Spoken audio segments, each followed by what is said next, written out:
Hey everyone, Richard here, and I think I'm pretty overdue for a top 50 comics in my collection video, so let's just get into this.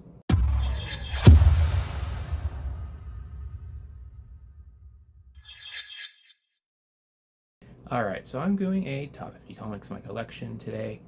My last top 50 was in 2021, so it's been quite a long time. My collection's changed a decent amount since then, but I'm also in the process of narrowing down my collection, selling some stuff, including some bigger stuff. And before I sell any more, I figured let's do a snapshot of my collection now, and I might do another 50 at the end of the year or in a year's time or so, just to see how much it's changed. But yeah, let's just get into it. We're gonna do my very first book, Dungeons and Dragons: Shadows of the Empire, number 1. This is the Vox Machina Geek and Sundry variant. Very limited book. I want to say it's limited to 3,000, but it was an exclusive loot crate, I believe, book. Hard to find. This is the first media of Vox Machina on a comic book. After this, they made cameos in other comics and eventually got their own titles, several titles that are still ongoing.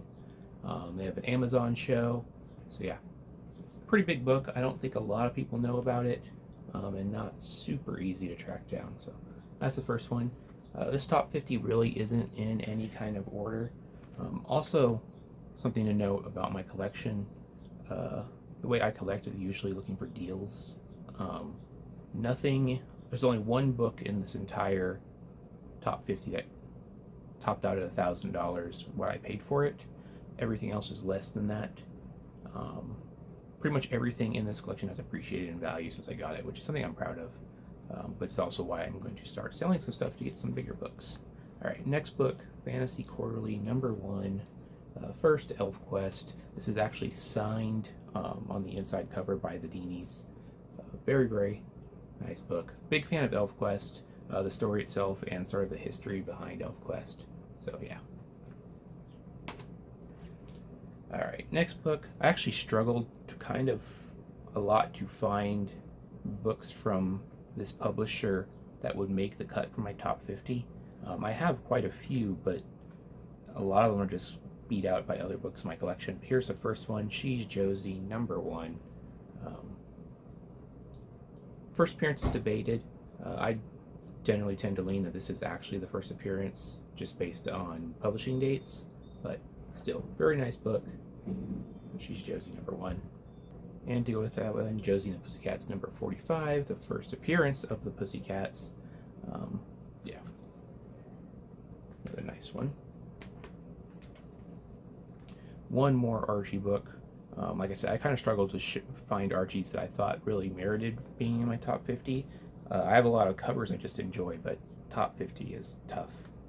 But Archie, number 68. This book's definitely picked up steam in recent years. It's a lot more pricey now than it used to be, but it's my favorite Ronnie cover. So, yeah. Just a classic. Right there. Alright, next one. Romance Story, number 27. This is an Australian book, and you may recognize it because it goes hand in hand with the next one on my top 50, Lovers, number 49. This is basically a cheap knockoff for Australia of this book. Different stories, not even the same cover artist, but very clearly based on this one. Some of the prized books in my collection. This is a very tough book to get. This is a very tough book to get, so yeah. Alright, next book, we got What If 105. First appearance of Mayday Parker. Mayday, if you have not read her Spider Girl series, I actually really recommend it. It's pretty good. But 9/8, signed by Tom DeFalco. Not a whole lot of signed 9/8s on the census. I think it's less than 30. But yeah, I'm a big fan of the Spider family in general, so that one had to make the cut. I actually have a newsstand copy of this too, but I didn't want to put two of essentially the same book in here, so went with the signed one. Next book is Batman 181, first appearance of Poison Ivy. It is signed down here. I actually found this locally, and I believe it was I think it was Craigslist, but found this locally It is complete. The centerfold's detached, but it's original to the book. But I got it verified, sent off to CBCS. Very happy with this. I think I have like 125 into it, so very happy to have that one. Arguably one of the most significant villains in the Silver Age for Batman. So, all right, next book. Like I said, these are in no particular order. If it was, this would be a lot higher on my list. But Amazing Spider-Man number 50.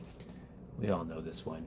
This one in particular is special to me because it is an Italian date-stamped copy, and it also is manufactured with only one staple. So probably sold, I'm guessing, to some GIs in Italy when it was originally came out. But it's an English copy, it just happens to be Italian date-stamped. But yeah, very cool. First appearance of Kingpin. I think it's been on almost every top 50 I've ever done. All right, next one. This, if it were just terms of value, this probably wouldn't make the top 50. Mind you, it is a significant book, but the experience behind it, Justice League of America number 75. This is where the Diana Lance Black Canary joins sort of the main universe. But this is signed by Denny O'Neil, and I got it signed by him myself before he passed away. He was a very fun man to talk to, very personable, and it was a really good experience getting this signed by him. I need to get this re-slapped at some point because it's in the oldest style CBCS case with the clips and everything, and I want to get that upgraded. But very, very special book. Denny was very cool. So yeah, there's that one. Alright, speaking of very cool people to meet, here is Zombie Tramp number 1. This is signed by Dan Mendoza, probably one of the most personable creators I've ever met. This reprints the first appearance. This is technically volume 2, even though it is a reprint miniseries. Not an easy book to come by any means, especially in high grade, because these were riddled with production errors. So 9.2 is actually pretty good for this book. Like I said, it's signed right here, signed by him. Very, very cool artist. Really makes the list because of him. I do enjoy Zombie Tramp, but it wouldn't make a top 50 without Dan himself being just a really cool individual. So there's that one. Alright, next book, Amazing Spider-Man 194, first appearance of Black Cat. This is actually signed by Al Milgrom. Down here at the bottom, I requested a signature there. I think it frames it really well. I'm a big fan of Black Cat. Black Cat, this issue in particular, her first appearance, is a book I almost always pick up if I see it at a good price. At one point, I think I had 8 copies of it. This is now down to, I think, my only copy of it.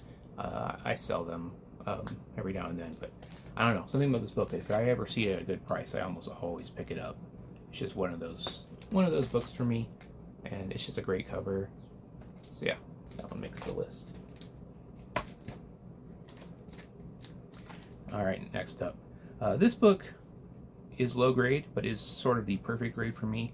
I have sort of a love-hate relationship with this book. Amazing Spider-Man 300, it's a 4.5. I've owned this book in all sorts of grades, 8.5, 9, I had a 9.4. This is the first one I ever had signed. And the reason I chose to get this one signed is because I have a tendency to sell Todd McFarlane's signature.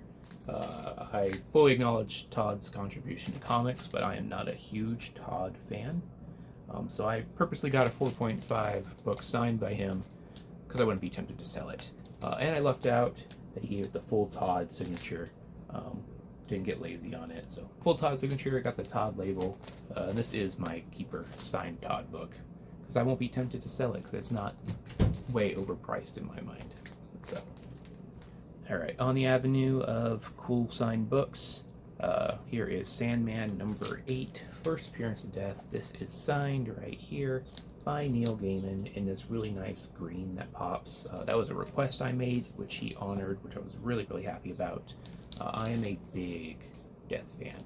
I actually own quite a few commissioned pieces of her, but I'm not showing any original art in this top 50. This is strictly books.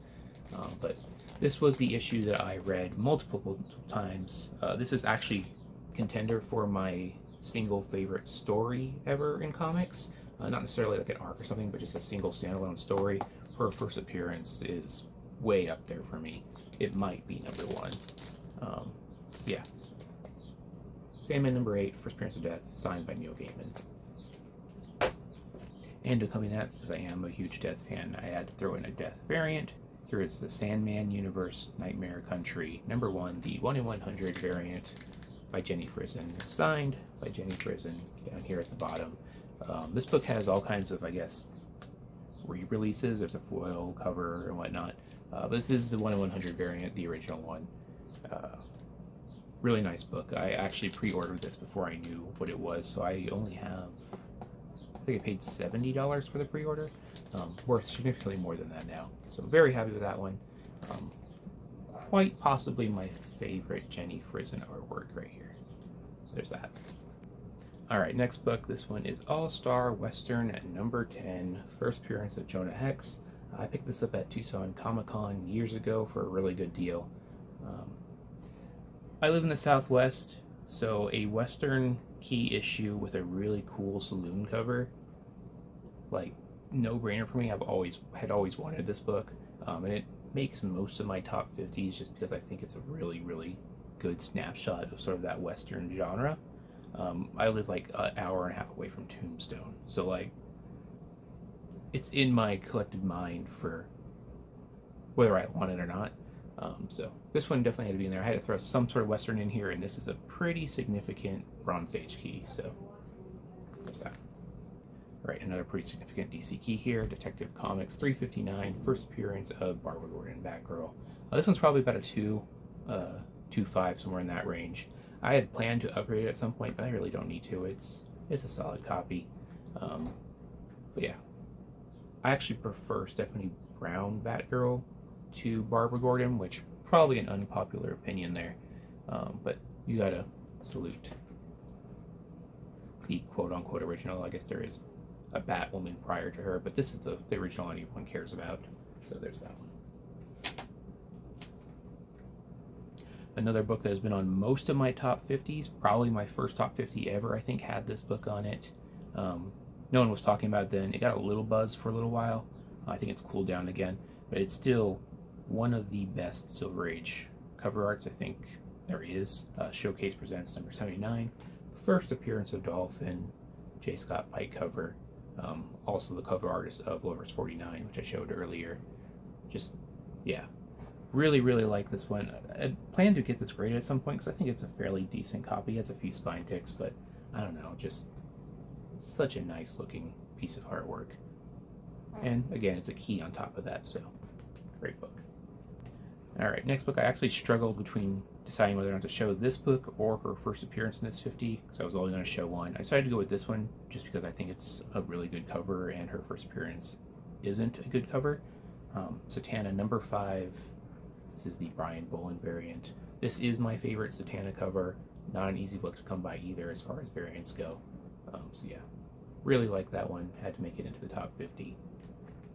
So, alright, next book. This book is my favorite member of the Bat family. I actually don't particularly like Batman. I just happen to like a lot of the characters he surrounds himself with. But here is Batman 635, first appearance of Jason Todd as Red Hood. Yeah, I'm a big Jason Todd fan. I think he is the most interesting of the Bat family. Grayson probably being second, but yeah. Next book, Batman Adventures 12. We all know what this is. First appearance of Harley Quinn. I picked this up on Instagram years and years ago. I think the seller called it an 8.0, but after press it came back in 9.2, so did really well on it. And yeah, this one doesn't really need much introduction. Everyone knows what this is. Kind of a staple book for a lot of people. Alright, next book. This is sort of quintessential Bronze Age horror. House of Secrets number 92, first appearance of Swamp Thing. Contender for my favorite Bronze Age cover here. This book has a long story with me. I own this book in like 2014 and it was a 7.0. I had cracked it out because at the time I didn't really like slabbed books. But I ended up selling it, and I don't know, a year or two ago I found it again regraded is a 5.5 because it has a small tear up here now. But really nice presenting 5.5. I know it's the same one because it has the exact same flaws as the copy I sold apart from that tear. I did overpay a little bit for it at the time, but it's grown so much in value since then that I'm still in the green on it. And it's not a book I'll ever sell now. I learned my lesson. It's a keeper book for me, just because it presents so nice, especially for the grade and price. Like I said, it was a 7 before this small tear up here at the top, so yeah. All right, next book, another signed book from a legend, Green Lantern 76, signed by Neil Adams, down here. Some consider it sort of one of the kickoff books to the Bronze Age. Just a classic cover. Love the green, the way it pops. It actually looks really nice with the yellow label too. So yeah, this is sort of my keeper Neil Adams book. I used to have a couple others, but this is the one that's kind of won out with me. All right, next book, Supergirl and Legion of Superheroes, number 23. It is a 9.2, which for what I have into it, that's not bad at all. I actually think it could go higher. It would benefit from press. But it's double signed by Adam Hughes and Mark Waid, both worked on the book. My favorite Adam Hughes cover, I don't think it's really close with any other one. I'm a huge Supergirl fan, and Adam Hughes doing her. It's just a nice book. And again, double signed, both in sort of the bronzy gold color. So, really cool book. And to accompany it, why not have Action Comics 252, first appearance of Supergirl. This one's a 4.0. I actually won this in a prize mystery box years ago. I used to have 2 copies of this. I sold my lower grade copy, kept this one, and yeah. This is honestly probably a top 5 book for me, just in terms of character and significance. So yeah, really big book there. One of my favorites. Jump back to a little bit of Marvel. Here's Tales of Suspense number 52, 4.0, first appearance of Black Widow. Again, big fan of Black Widow, so had to have her first appearance. This is one, again, I got for really cheap and had it pressed and everything cleaned up, and it graded quite well at a 4.0 for what I have into it, so there's that one. And to accompany it, gotta have a Black Widow variant. Another book that I've probably shown in just about every top 50 I've done. Not an easy book to come by. Black Widow number 2, the Smoking Gun variant by Stephanie Hans. Yeah, I've talked about this book probably since 2016. Not an easy book to come by. Gets overlooked. A lot of people tend to forget about it, but very, very nice book. All right, next book. Let's do a couple celebrity books. Hawkeye number 1. This is signed by Haley Steinfeld. She played Hawkeye in the TV show. She is Spider-Gwen in Into the Spider-Verse. Big fan of her stuff. And this book was given to me by Tito before I had it signed. So just kind of it had to be in the top 50. Big book. Mainly for her signature. And yeah. Next up, okay, this one in terms of influential movies for me growing up, outside of like Star Wars and Jurassic Park, this was a really big one. Aliens, number 1. This is signed by the artist Mark A. Nelson and Michael Biehn, who played Hicks in the movie. So, really cool. I got it signed myself by both of them. Michael Biehn was really cool to meet. He actually went to the same college as me, and we chatted for a little bit. So yeah. Nice book. A million printings on it. This is the first print. So, yeah. Had to be in my top 50 also. Alright, let's do another one of my favorite characters. And here, first up, we got X-23, number 20. This is a very rare error book. It's not one of a kind. I know of other copies that do exist. I've seen 2 other copies, but this was manufactured with an incorrect wrap. And that wrap happened to be miscut entirely. It's wrapped with a book from Thunderbolts, so pretty tough error to find. I don't know how many are out there. Like I said, I've seen 2 others. This is the best copy I have seen in terms of grade. But yeah, manufactured with miscut 5th wrap, replaced from Thunderbolts number 168. yeah, just a really, really cool error. And as I collect X23, it had to be in my collection. For a point time there, I had like every X23 appearance up until like 2016, but it became too many that I just quit doing that. So, very cool book. A tough one to get if you are an X23 fan. And on the tail of X23, NYX number 30, her first appearance. Joshua Middleton, my favorite artist. X23, one of my favorite characters. It's a 9.4. It has a bend down here in the corner that I honestly think could probably be pressed out if I ever decided to crack it and regrade it, but I don't really care to. I actually have an NYX4, also in a 9.4, so I have a set, but definitely a favorite book of mine. And to round it out with X23 books, we got X23-1, the Delato variant. Found this one for $1 in an antique mall here. Yeah, big book. Surprisingly, has held its value pretty well throughout everything. So, yeah, great book. One of my favorites. I still think to this day it's probably her best cover.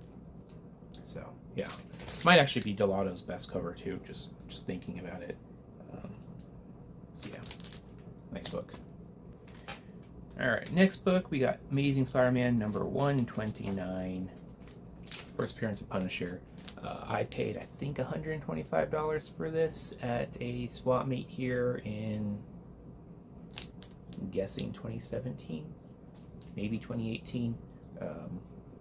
So, for that price, this is a really nice come up. This is not a cheap book.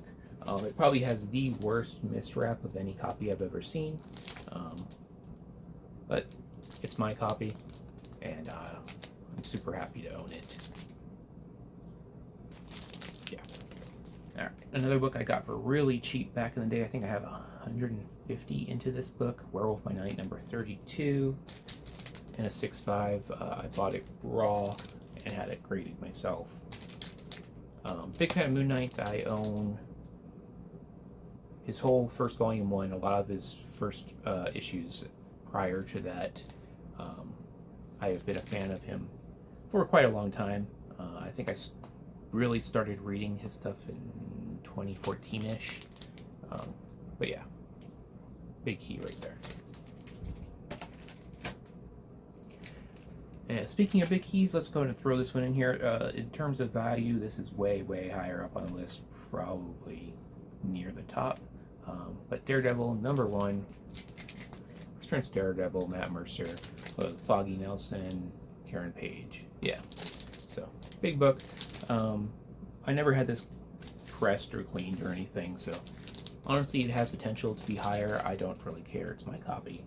I found it in a store for $600 before I got it graded. So yeah, real nice book. Definitely on my keeper list. All right, next few books are of my favorite comic book character. She is the reason I collect comics. She brought me back in after I had sold my original collection years ago in 2014. But we got Spider-Gwen. This is number 24. This is her first Gwenom. This is actually the first cover appearance of that outfit as well. Signed by J. Scott Campbell.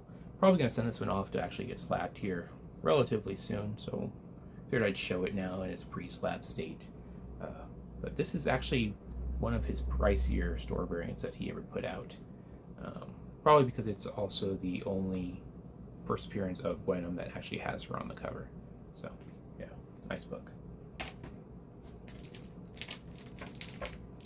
Some more Spider-Gwen. I pre-ordered this book for $70 before I ever knew what the cover was going to be, and it blew up. It is a very pricey book nowadays. Spider-Gwen Ghost Spider number 1, the 1/100 variant. Yeah. Very, very nice book. I had thought about getting it signed at one point, but I actually just really like the blue on blue look of this slab, so I don't think I'm ever going to do it. It presents really, really nice the way it is. Alright, another one, Edge of Spider-Verse number 2. This is actually my original copy that I got when it came out, the one that got me back into collecting. It's a 9.6. It could easily be a 9.8 because it has an indent that is noted on the grader notes. And for a 9.6, you don't really see grader notes very often, so I think that was their indication of you should have pressed this dummy, but I didn't care. It was my reader copy when I originally picked it up. So yeah, this got me into collecting again. And to follow that up, this is the only book in this list that I paid $1,000 for. And it's worth significantly more than that now. I got it right before it sort of exploded. Edge of Spider-Verse #2, the Greg Land variant. The most I've ever spent on a comic is this one right here, and with good reason. I sometimes struggle with whether or not this is my favorite book in my collection. I think it is. It just has more personal significance to me than other books, even though there are some big books that are very strong contenders for it. But yeah. Alright, we are in the home stretch now. All the books left are actually Star Wars related books, so let's just get into them. First up, Star Wars Adventures #7, first appearance of Hondo in comics, and it is signed by Jim Cummings, his voice actor, also the voice actor for things like Winnie the Pooh, Tigger, and a million other things. Man has voiced hundreds of characters. I got this signed myself by him, and he did, not only did he did Hondo's voice, he did Pooh's voice, he did Tigger's voice, several other voices. Just a pleasure to meet in person, and actually probably gets the top 50 purely for that experience. Mind you, it's not a cheap book. His signature isn't a super easy one to get, but the experience behind it definitely bumps it up. Next one, Star Wars Darth Vader #1, signed by Mark Brooks. I believe this is the 1 in 50 variant. I still think it could get a 9.8 if it were to be regraded. Don't care.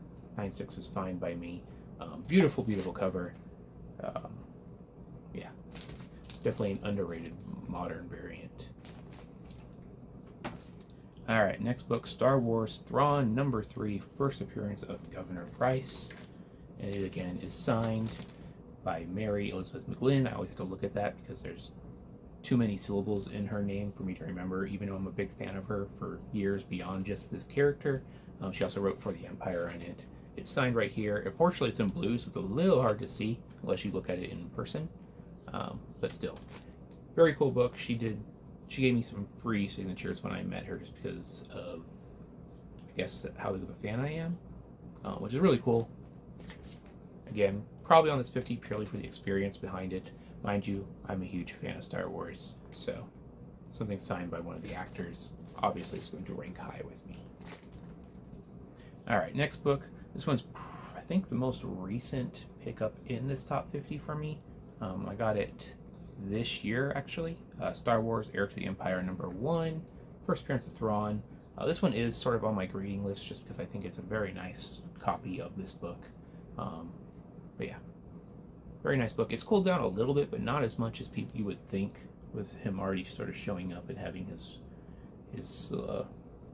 spot on the series. But yeah, very nice book. Big fan.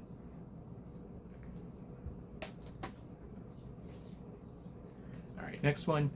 Probably my favorite Star Wars character that is yet to see screen time. Star Wars Darth Vader #3, first appearance of Dr. Aphra. This is the Loroca variant. Not an easy book to come by in any grade, really. So yeah, that one had to make the cut.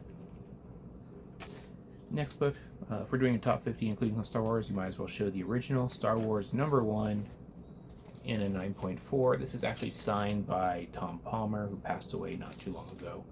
I had considered getting it signed by Roy Thomas and Howard Chaykin as well, but I'm not super confident it would maintain the 9.4 if we regraded it. It wouldn't surprise me if it dropped to the 9.2, so I'm kind of contemplating just keeping it as it is. It has the one signature and it's a nice copy, so yeah. This book takes the cake for probably one of the best fan interactions I've had. Kanan the Last Padawan #6, but it is signed by the Ghost Crew. We got Hera, Sabine, Ezra, and Zeb on there. Just missing Freddie Prinze Jr., who canceled on this particular show, but just a great, great book for a fan. Yeah, I have no complaints about the experience getting this book signed. grade is almost irrelevant on it. Just, it was great. All these people are very kind to their fans. So, yeah. Another one I got signed myself, Star Wars Darth Maul, Son of Dathomir, #1, signed by Sam Witwer, right here in red, and he wrote Maul. This is the 1 of 1000 variant. There is a 1 of 500 that I also have, but it's a sketch, and I don't think it looks anywhere near as good as the actual color variant, so yeah. So 2 more books on this list. I know this character is polarizing for a lot of people. I particularly like her. Star Wars Force of Destiny Rey, signed by Daisy Ridley. This is the 1 of 10 variant. Not a super easy book to come by. It's cheap because of how polarizing the sequels are for people, but I think it's one worth having. And I really like Daisy Ridley, even beyond just being Rey. I like her acting. I like her as a person, at least as much as she's shared with people. So yeah, that has to be in my top 50. It is ranked very high in my book. So yeah. And the last book, this book I found for $9 at an antique mall at one point. For a while I would consider it my #1 book, and depending on the week or day, it might be my #1. Star Wars Clone Wars #1, the variant, first appearance of AHSOKA, signed by Ashley and Matt Lanter. Yeah, like I said, paid $9 for this. If you know anything, this is not an easy book to get a hold of nowadays. And like I said, depending on the day of week, sometimes it is my favorite book in my collection, sometimes it isn't. Sometimes Spider-Man beats it out. But yeah, very, very nice book to have. I think there's only 3 or 4 signed copies graded this high, so not a super easy book either. So yeah, that is everything. That is my top 50. That was not easy to do. I cut out quite a few books that I think would have made it into most top 50s. But yeah, hopefully you enjoyed that. Like I said, I might do another one of these towards the end of the year as I continue to narrow down and change my collection, as I kind of go after some bear books. So some Archie related books I really want to track down and add to my collection that would make it in this 50 if I eventually get them. So yeah, hopefully y'all enjoyed that. Yeah, if you haven't done top 50, do them. It's some of my favorite content to watch. So take care, everyone.